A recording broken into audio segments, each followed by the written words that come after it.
Husted is recognized. Thank you, Madam Chair. And since we're talking about the first 100 days accomplishments, I guess I would ask unanimous consent that those 100 accomplishments be submitted for the record. Without objection, so ordered. Thank you, Administrator Zeldin, for joining us today. I appreciate the fact that your very first trip as administrator was to East Palestine, Ohio, along with the Vice President and Senator Moreno and myself and many other people from the state. It was very important to that community because, as many of you know, or if you recall, they experienced a devastating train derailment and chemical fire in the days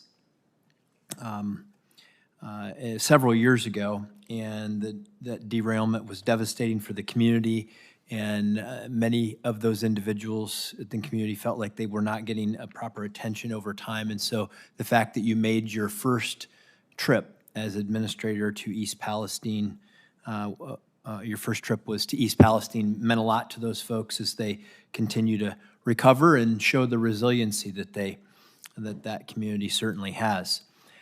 I'm also a proud representative of Ohio and a Great Lakes state. I recognize that I'm the only member of this committee who actually represents a Great Lakes state, and since it is 20% of the world's usable fresh water, I'm going to take pride in that and spend a little time on that today, even though I could talk to you about how some of the environmental rules that we have in this country are actually harming the environment rather than benefiting it, and I would love to update those things. I'm going to spend a little time, though, on the Great Lakes if I could, particularly as it relates to, because we have a lot of issues. We have dredging issues, we have algae blooms, but we have invasive species that threaten the quality of those Great Lakes. It's been an issue for many, many years, and the Asian carp is one of those threats that I know many people in those great fisheries are concerned about. And President Trump issued an executive order directing several agencies, including the EPA, to address the spread of the Asian carp in our waterways. And given the economic cost of this to the Great Lakes, and particularly Lake Erie, which is on the northern border of Ohio, I want to just ask you to talk about how the EPA will use the GLRI dollars to mitigate this issue, and just give us a little insight to that, because I know it matters to all of the Great Lakes states. Yes, Senator, and this is something that's been a point that the president has personally reached out to me on multiple occasions.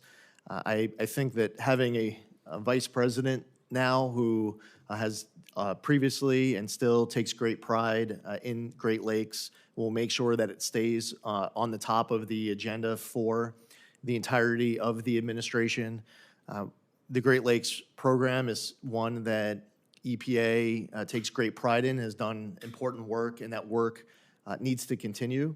Working with Congress, hopefully that is fully funded to continue that work to be able to address this issue. Grateful for your advocacy. As soon as I was sworn in, the vice president called immediately saying we're going right away to East Palestine, Ohio, where you were on the ground, and that it was the first visit with urgency from the vice president. So I am sure, and I'm confident, without risking speaking for you, I'm sure that you're also confident that this vice president and this team will make sure that you have that voice, that we're meeting with you as much as you want. We're hearing from you as much as you want on behalf of your constituents to address this. Great. And I know we have more work to do there, but on the Great Lakes Restoration Initiative, I just want your assurance that you're going to be transparent about how those dollars are spent. People will be able to track them, and we will be able to come up with one of those great lists of all the things that we did with the Great Lakes funding. Senator, I want to be transparent on every dollar spent by the agency. Great, thank you. And then finally, I will give you a chance to. The EPA learned a lot. What takeaways do you have from the East Palestine situation with we had rail corridors, chemical fires, things like that? I know that there's still work to do there. What lessons learned have been communicated to you from the team that was working on that? We have to do more faster.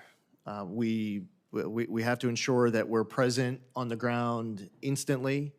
And when I say we, I'm talking about any agency that has any jurisdiction whenever disaster strikes. Delays of just a few days when disaster strikes could end up being critical lost time that ends up compounding the amount of cost it's going to take. Evidence can get lost, and a community's voice might feel like it's not being heard. Then Junior Senator J.D. Vance was on the ground instantly, and the residents of Ohio are highly confident that they haven't missed a beat being able to see you now fill that position. We look forward to working with you on it. As far as lessons learned, it's a lesson in leadership, in making sure that whenever disaster strikes anywhere in the country, that all agencies with any equities are instantly present on the ground and acting, not just reacting, but ensuring that we're heeding those calls instantly. Yeah, I will share one last point on that, because we were on the ground. Governor DeWine had to make decisions about how to respond to that derailment, and I can tell you he did not get access to timely information to make the very difficult decisions that he needed to make. And I just encourage you to work with your agency to make sure that in the case that something like that happens again, that governors of whatever state that might happen in won't have to fly blind because the EPA was not there to give them the information when they needed it. Yeah, and Senator, I would just also add that an important lesson learned, which is still a work in progress, is that there are many others around East Palestine who used to go to East Palestine. And the message needs to go out to them of just how much East Palestine has rebounded under your leadership. And it's time to help reinvigorate that local economy inside of East Palestine. Communication, not just to the residents inside of that community, but to the residents around that community. It's time to go back to East Palestine and help them recover. I look forward to the time that we can get you back and we can tie this one up and help East Palestine recover to even higher, better status than it was before. Thank you, Madam Chair.